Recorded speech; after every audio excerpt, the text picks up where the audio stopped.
This should be coming to you on April 18th, the anniversary of Paul Revere's famous ride in the year 1775. So do your math calculations and figure out how long ago that was. Well, it was around 250 years ago. So this is the ride that prepared America, their neighbors, their countrymen, to get ready to go to war, to fight in it for an idea that had not yet been grasped. The idea of man being responsible for themselves and the choices they make, and only them that are responsible for those choices. For the right of man to fail if they want, or to succeed if they want. And the right of man to not be told how to live his life, but to live his life by the powers endowed upon him by his Creator. This is Henry Wadsworth Longfellow's poem about the ride. Listen, my children, and you shall hear of the midnight ride of Paul Revere. On the 18th of April in 75, hardly a man is now alive who remembers that famous day and year. He said to his friend, if the British march by land or sea from the town tonight, hang a lantern aloft in the belfry arch of the North Church Tower as a signal light.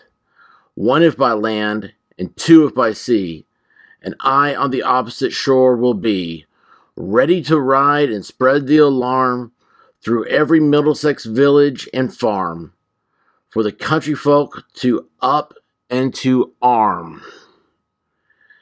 Then he said good night, and with muffled oars silently rowed to the Charleston shore, just as the moon rose over the bay, where swinging wide to her moorings lay the Somerset British man-of-war, a phantom ship, with each mast and spar, across the moon like a prison bar, and a huge black hulk that was magnified by its own reflection in the tide.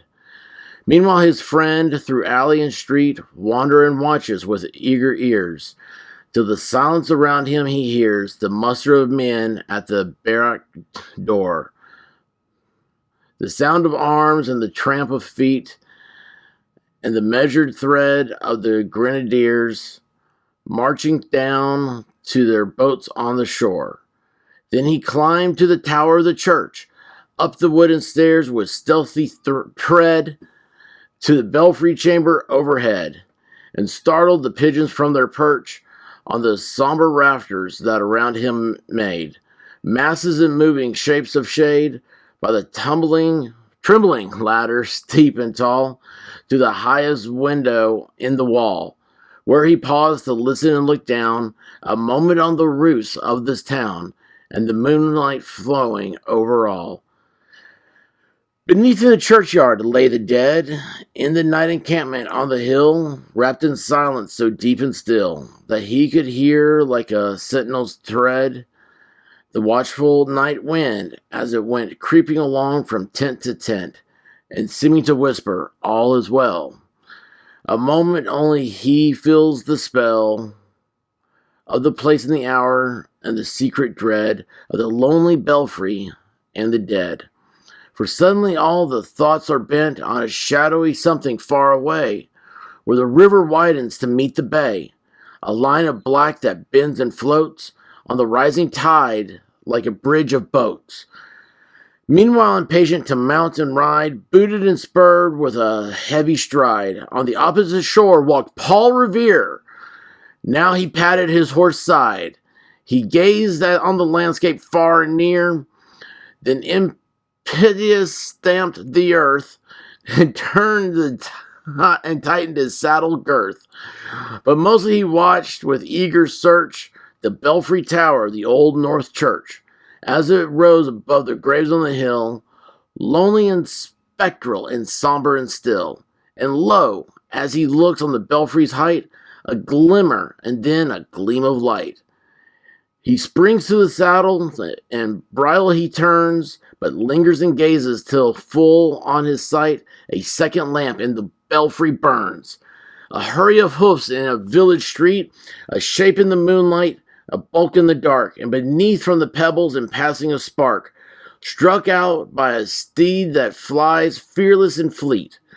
That was all, and yet, through the gloom and the light, the fate of the nation was riding that night, and the spark struck out by that steed in his flight kindled the land into flame with his heat. He was left the village and mounted the steep, and beneath him tranquil, broad and deep, in the mystic, meeting the ocean tides, and under the alders and skirt its edge, now soft on the sand, now loud on the ledge, is heard the tramp of his steed as he rides. And it was 12 by the village clock when he crossed the bridge into Medford town. He heard the crowing of the cock and the barking of the farmer's dog, and felt the damp of the river fog that rises with the sun goes down. It was 1 by the village clock when he galloped into Lexington. He saw the gilded weathercock swim in the moonlight as he passed, and the meeting house windows, blank and bare, gaze at him with a special glare, as if they already stood aghast by the bloody work that they looked upon. It was 2 by the village clock when he came to the bridge in Concord town. He heard the bleating of the flock and the twitter of birds among the trees, and felt the breath of the morning breeze blowing over the meadows brown, and one was safe and asleep in his bed. Who at the bridge would be first to fall? Who that day would be lying dead, pierced by a British musket ball?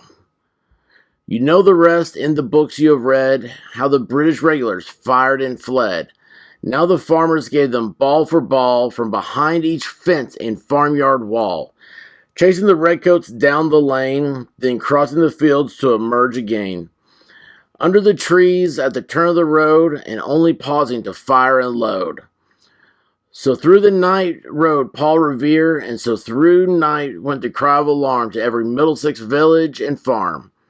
A cry of defiance and not of fear, a voice in the darkness, a knock at the door, and a word that shall echo forevermore. For born the night wind of the past, through all of our history to the last, in the hour of darkness and peril and need, the people will waken and listen to hear the hurrying hoofbeats of that steed and the midnight message of Paul Revere. God, I love America. Guys, thanks for listening. Spread the word. As always, Godspeed, y'all.